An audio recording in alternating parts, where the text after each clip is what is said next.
Cada facción tenía una enorme variedad de cazas estelares, desde interceptores ultra rápidos hasta bombarderos pesados capaces de cambiar el rumbo de una batalla por sí solos. Y para determinar cuál de estas facciones tenía los peores cazas estelares en general, en este video vamos a analizar a las 4 fuerzas principales de Star Wars: la República Galáctica, la Confederación de Sistemas Independientes, la Alianza Rebelde y el Imperio. No solo veremos modelos individuales, sino su filosofía completa de combate espacial, mezclando cazas, interceptores y bombarderos para entender qué tan efectivos eran como conjunto, y al final los clasificaremos del peor al mejor.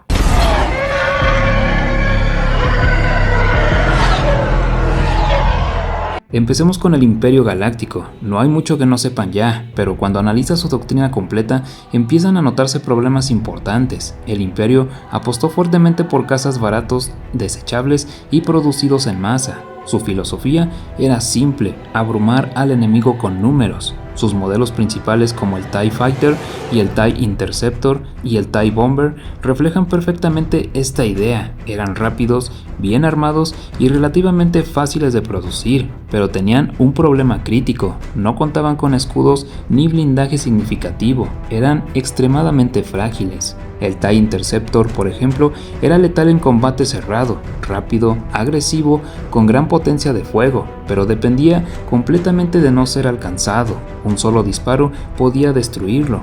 El TIE Bomber, por otro lado, tenía una gran capacidad destructiva, pero era lento, torpe y dependía totalmente de las escoltas. Sin cobertura, era prácticamente un objetivo flotante. El Imperio sí desarrolló variantes superiores como el TIE Defender o el TIE Avenger, cazas mucho más completos, con escudos y mejor rendimiento en general.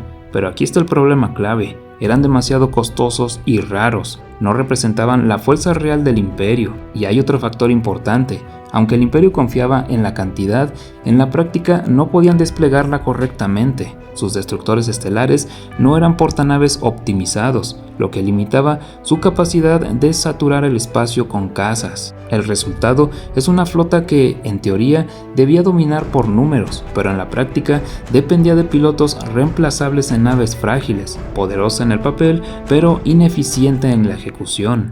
Lo seguimos, General Kenobi. Alerones en posición de ataque.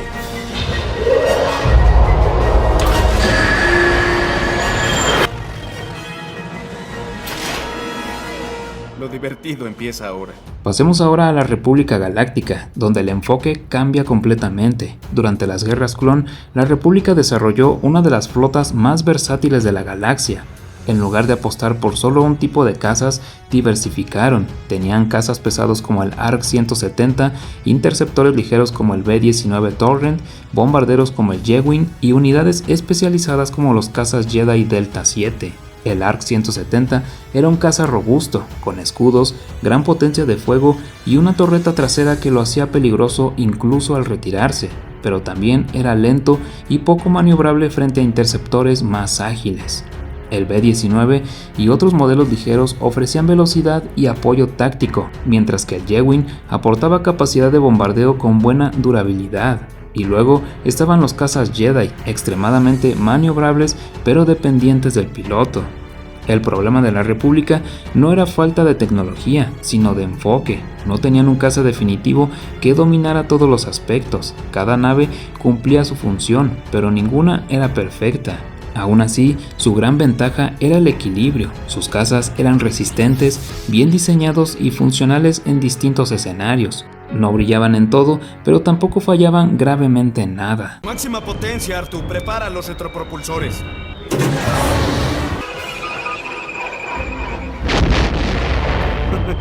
Los tenemos, Artu. Ahora pasamos a la Alianza Rebelde, una facción que en teoría no debería competir en este análisis, pero lo hace y bastante bien. La rebelión no tenía recursos para producir en masa, así que tomó un camino completamente distinto: calidad sobre cantidad. Aprendieron de los errores de la República y del Imperio y diseñaron cazas extremadamente eficientes. El mejor ejemplo es el X-Wing, un caza equilibrado en todos los aspectos: velocidad, maniobrabilidad, escudos y potencia de fuego. Era efectivo contra casi cualquier objetivo.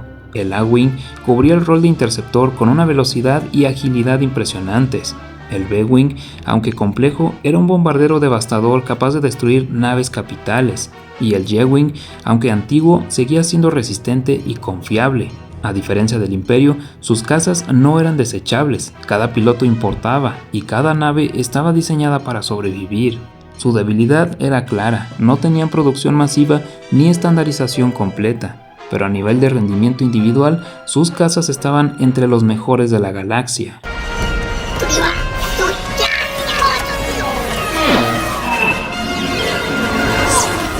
Finalmente, llegamos a la Confederación de Sistemas Independientes, una facción con un enfoque completamente distinto, automatización total.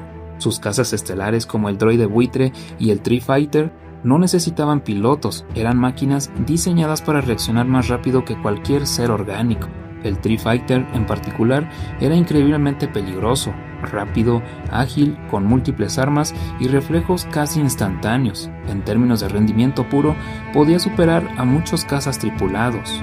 Sus bombarderos también seguían esta filosofía, eran rápidos, eficientes y perfectamente capaces de ejecutar misiones suicidas sin dudar. Pero aquí está el problema clave, carecían de creatividad, sus patrones de combate eran predecibles. Además, muchos de sus cazas carecían de escudos, lo que los hacía vulnerables si el enemigo lograba superarlos tácticamente. Su doctrina era clara, saturar al enemigo con números, y en eso eran extremadamente efectivos, pero fuera de ese contexto, sus limitaciones se volvían evidentes.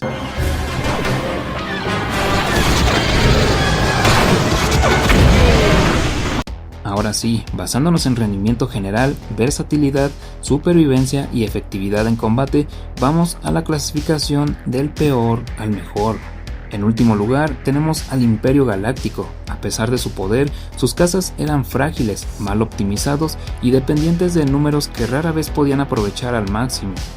En cuarto lugar, la Confederación de Sistemas Independientes, innovadores y peligrosos en masa, pero limitados por su falta de adaptabilidad y dependencia de sistemas automatizados. En segundo lugar, la República Galáctica, equilibrados, versátiles y bien diseñados, aunque sin un caza dominante absoluto. Y en primer lugar, la Alianza Rebelde, menos recursos pero mejores decisiones. Sus cazas eran los más completos, eficientes y adaptables de toda la guerra. Y bueno, esta es solo mi opinión, ahora quiero saber la tuya. ¿Crees que el Imperio realmente tenía los peores cazas o la Confederación merece ese puesto? Déjamelo saber en los comentarios. Y sin más, nos vemos en el próximo video. Recuerda que si tienes ideas para futuros videos de comparaciones de Star Wars, déjala en los comentarios. Y sin más, que pasen un buen día, tarde o noche. Que la fuerza los acompañe.